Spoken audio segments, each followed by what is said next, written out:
फिरोज की बहन शहर पढ़ने गई थी और वहाँ जाके उसने शादी कर ली और उस बेगैरत ने भी इसको जिंदा ही छोड़ दिया। हमारे जायदाद मीर अली की बहन खुर्शीद पढ़ने गई थी यूनिवर्सिटी। जैसे गई थी वैसे इज्जत बचा के वापस आ गई अपने गांव। चाहती तो वो वहाँ शादी कर लेती।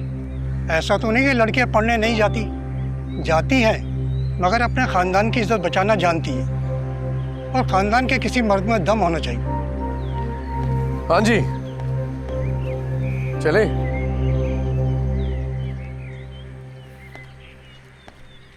आइए।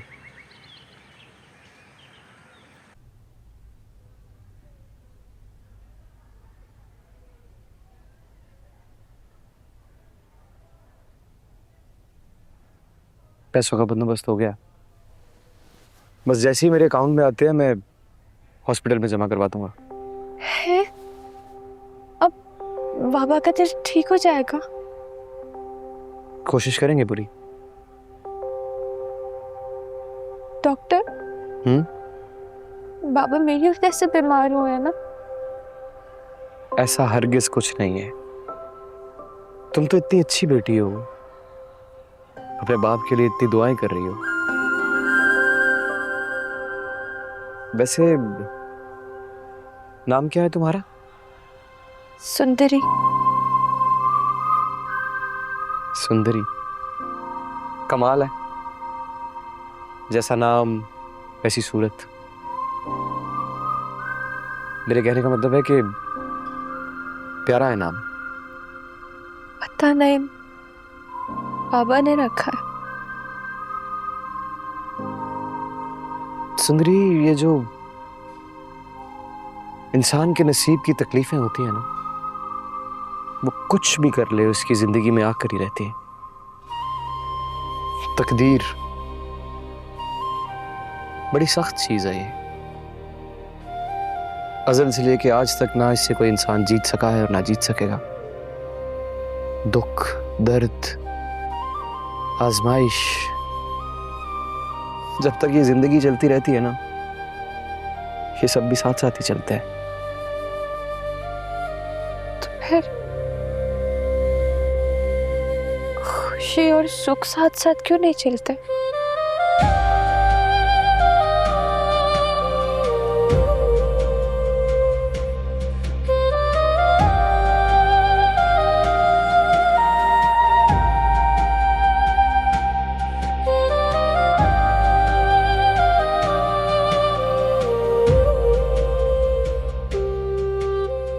डॉक्टर, आपको नहीं पता मेरे बाबा ने मुझे कैसे पाला है। बहुत तकलीफ से। उनके हाथ जल जाते थे मेरे लिए खाना बनाते हुए।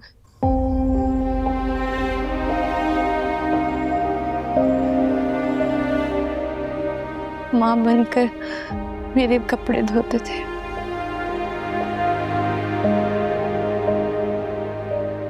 जब अम्मा के बारे में पूछती थी ना, तो करतब दिखा के ध्यान बटाते थे।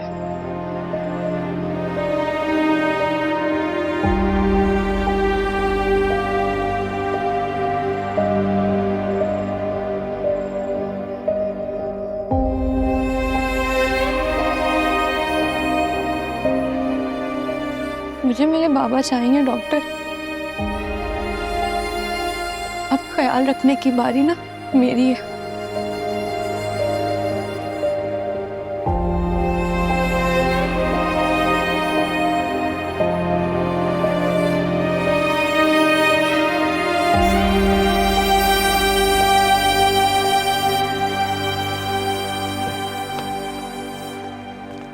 सरकार,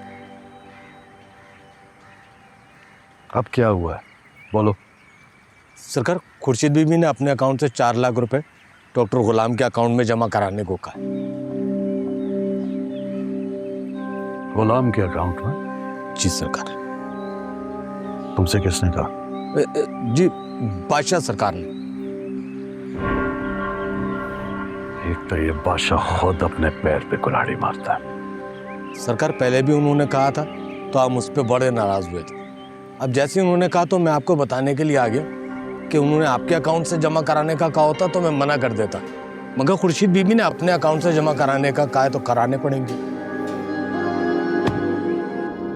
दादी, हुक्म सरकार। ये बताओ, ये तुमने क्या लाखों रुपए मांगने का नया सिलसिला शुरू कर दिया है? मैंने? हाँ तुमने। क्यों मांगे थे 4 लाख? हक से। क्या कहा तुमने? सरकार, मैंने कहा हक से। तुम्हारा दिमाग तो खराब नहीं हो गया है? तुम्हारा मुझ पर कोई हक नहीं है। यही बहुत है कि मैंने तुम्हें इस हवेली में जगह दी, यही बहुत है कि मैंने तुम्हें पढ़ाया, और यही बहुत है कि गैर जरूरी होने के बावजूद तुम जिंदा हो। सरकार, वो बादशाह ने मुझसे खुद कहा था कि अगर कभी किसी मरीज को पैसों की जरूरत हो तो मुझे फोन करके बता देना, बस यही किया मैंने। हाँ ठीक है ठीक है, आइंदा कभी पैसों की जरूरत हो तो मुझसे मांगो, बादशाह से नहीं। और हाँ, एक बात कान खोल कर सुन लो, मेरे सामने आइंदा कभी दोबारा हक की बात की ना तो अपनी मां का फर्ज निभाने के लिए जिंदा नहीं बचोगे। इस बात को अपने पल्ले से बांध लो।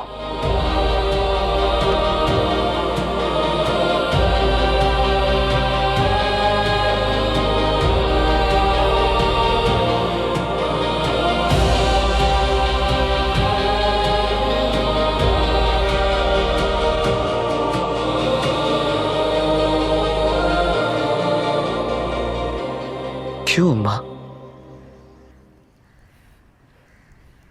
क्यों मेरा बाप मेरे सर पे हाथ रखने के लिए मौजूद नहीं है?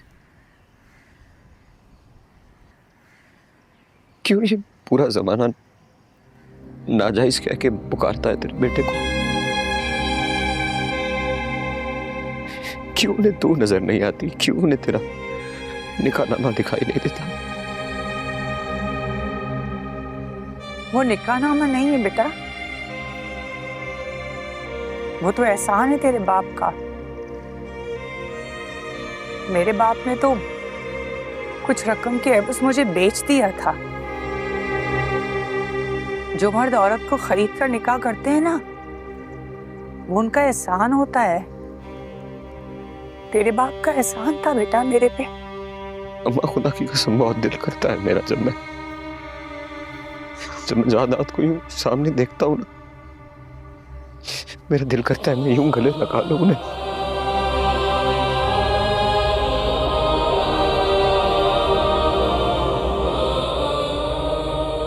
जरूरी नहीं है जो दिल चाहे वो इंसान को करने की इजाजत भी हो। मैं तुम्हारा बाप हूं, और मेरे ख्याल में तुम्हारे बाप होने के तमाम फराइज मैंने बखूबी अदा किए। तुम्हारी माँ के नाम नफके से लेकर तुम्हारी तालीम, पढ़ाई लिखाई, सारे फराइज बखूबी अंजाम दिए। रहा सवाल बेटा कहलाने का हक, तो एक कम जात औरत से हुए बेटे को यह हक नहीं दिया जा सकता, क्योंकि यह हक देने के लिए माँ और बाप का हसब नसब देखा जाता है।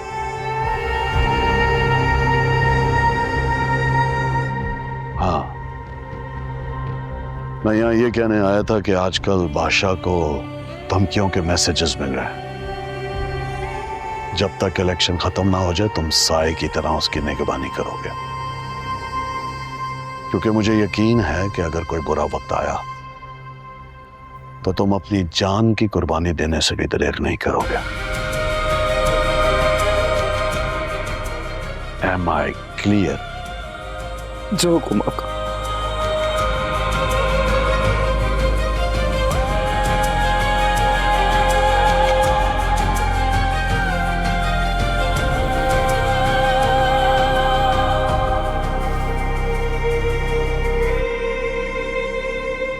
कान खोलकर सुन ले तू गुलाम, तू एक कमजात माँ का बेटा है, मिस्कीन और गरीब है। मेरा बाप तो पता नहीं मुझे कुछ पैसों के एवज बेच के चला गया, पता नहीं कहाँ चला गया। तू ना तू एक खरीदी हुई माँ का बेटा है।